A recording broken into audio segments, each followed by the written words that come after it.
एक ऐसी दुनिया की कल्पना कीजिए जहां ताकत ही सब कुछ है और 16 बड़े बड़े राज्य एक दूसरे से लड़ रहे हैं वर्चस्व के लिए। आज हम उसी दौर की कहानी में चलेंगे जहां एक राज्य जिसका नाम था मगध इन सबको पीछे छोड़कर भारत के पहले महान साम्राज्य की नींव रखता है। तो सवाल यही उठता है ना कि 16 ताकतवर राज्यों की इस कह सकते हैं रणभूमि में कोई एक अकेला कैसे सब पर हावी हो सकता है।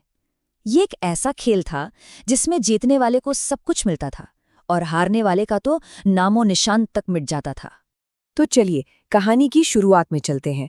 टाइम है लगभग 600 ईसा पूर्व का, और ये कोई मामूली समय नहीं था, ये एक क्रांतिकारी दौर था। देखिए, लोहे के नए नए औजारों ने खेती और व्यापार में जैसे क्रांति ही ला दी थी, और जो छोटे छोटे कबीले हुआ करते थे वो अब बड़े और शक्तिशाली राज्यों में बदल रहे थे। और इस खेल के खिलाड़ी कौन थे? ये 16 महाजनपद, काशी, कोसल, अंग से लेकर दूर गांधार और कंबोज तक, मतलब पूरा का पूरा भारतीय उपमहाद्वीप एक बहुत बड़े शतरंज की बिसात बन चुका था, जहां हर कोई बस शह और मात के खेल में लगा हुआ था।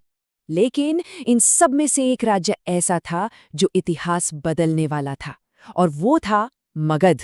अब सवाल ये है कि आखिर मगध में ऐसा क्या खास था? उसके पास कुछ ऐसे सीक्रेट वेपन्स थे, कुछ ऐसे फायदे थे जो उसे बाकियों से मीलों आगे ले जाने वाले थे। सबसे पहला और सबसे बड़ा फायदा उसकी जमीन, उसकी लोकेशन। मगध जो था वो गंगा की बेहद उपजाऊ घाटी में बसा था। इसका सीधा सा मतलब था अनाज के कभी न खत्म होने वाले भंडार। और देखिए, सीधी सी बात है, जिस राजा की सेना का पेट भरा हो वही तो युद्ध के मैदान में दुश्मन के छक्के छुड़ा सकती है ना? अच्छा, मगध का दूसरा फायदा छिपा था जमीन के नीचे और घने जंगलों में।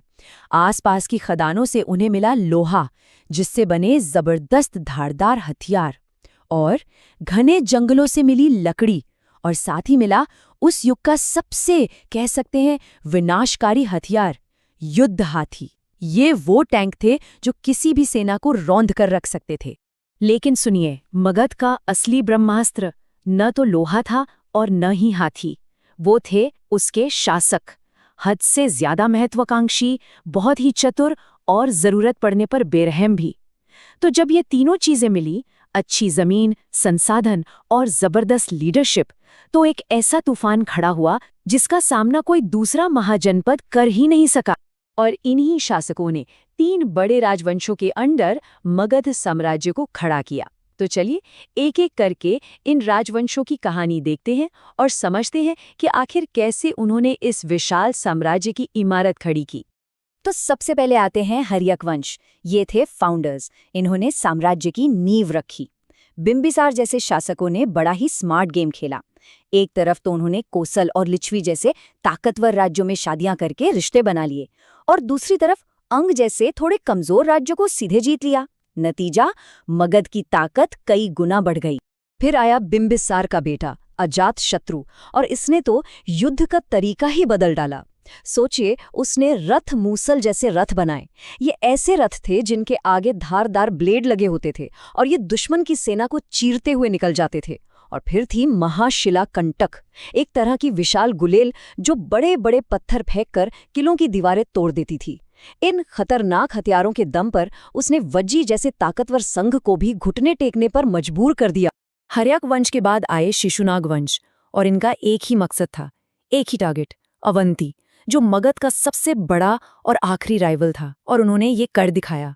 अवंती को हराकर उन्होंने उत्तर और मध्य भारत पर मगध का झंडा फहरा दिया और अपने सबसे बड़े दुश्मन का हमेशा हमेशा के लिए खेल खत्म कर दिया। और फिर आए नंद। इनकी ताकत का तो पैमाना ही अलग था। इनकी सेना, बस कल्पना करके देखिए, पैदल सैनिक कितने थे? पूरे 2 लाख। घुड़सवार 20,000, जो बिजली की तेजी से कहीं भी हमला कर सकते थे। और सबसे खतरनाक 3,000 जंगी हाथी।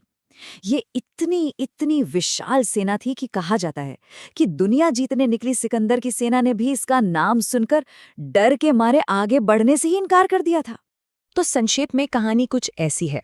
हर्यक वंश ने नींव रखी, शिशुनाग वंश ने सबसे बड़े दुश्मन को रास्ते से हटाया और नंद वंश ने इस पर एक विशाल साम्राज्य खड़ा कर दिया। मतलब हर आने वाली पीढ़ी ने पिछली पीढ़ी की विरासत को और भी मजबूत किया और भी बड़ा बनाया। लेकिन रुकिए, ये कहानी सिर्फ राजा महाराजाओं और जंग की नहीं है। नहीं, इस उथल-पुथल के दौर में जब ये सब हो रहा था, तब समाज में भी बहुत गहरे बदलाव आ रहे थे। एक पूरी की पूरी नई दुनिया जन्म ले रही थी। इस दौर की सबसे बड़ी क्रांतियों में से एक थी पैसे की शुरुआत। भारत में पहली बार पंचमार्क सिक्के चलन में आए। सोचिए, इन चांदी के छोटे छोटे टुकड़ों ने सब कुछ बदल दिया। व्यापार करना कितना आसान हो गया, टैक्स वसूलना आसान हो गया, शहर तेजी से बड़े होने लगे और एक नया ताकतवर व्यापारी क्लास, एक मर्चेंट क्लास उभर कर सामने आया। और जब समाज और अर्थव्यवस्था बदल रही थी, तो जाहिर है लोगों की सोच भी बदल रही थी। एक तरफ पुरानी वैदिक परंपरा थी जो यज्ञ और कर्मकांडों पर जोर देती थी, तो दूसरी तरफ श्रमण परंपरा से बौद्ध और जैन धर्म जैसे नए विचार सामने आ रहे थे। ये नए विचार अहिंसा, कर्म और व्यक्तिगत मोक्ष की बात कर रहे थे। मतलब विचारों की भी एक क्रांति चल रही थी। और अब हम कहानी के उस मोड़ पर आ पहुंचे हैं जहां इतना ताकतवर नंद साम्राज्य अनजाने में ही सही अपने ही विनाश के बीज बो रहा था। स्टेज अब एक बहुत बड़े अध्याय के लिए तैयार हो रहा था। नंद वंश का जो संस्थापक था महापद्मनंद, उसने खुद को एक टाइटल दिया था, सर्वशत्रांतक। इसका मतलब क्या है? सभी क्षत्रियों का नाश करने वाला। ये सिर्फ एक टाइटल नहीं था, ये उसकी ताकत और उसकी क्रूरता का एक खुला ऐलान था। लेकिन कहते हैं ना, हर ऊंचाई के बाद एक ढलान जरूर आती है। जो आखिरी नंद राजा था, धनानंद, वो इतना अत्याचारी और लालची था कि उसकी अपनी ही जनता उससे नफरत करती थी। तो बाहर से जो साम्राज्य इतना मजबूत और विशाल दिखता था, वो असल में अंदर से खोखला हो रहा था। तो एक विशाल साम्राज्य तो तैयार था, धन और शक्ति की नींव पर बना हुआ। लेकिन अब सबसे बड़ा सवाल ये था कि इसका वारिस कौन होगा, कौन इस जबरदस्त विरासत को संभालने के लायक था। और इतिहास इसी सवाल के जवाब का इंतजार कर रहा था।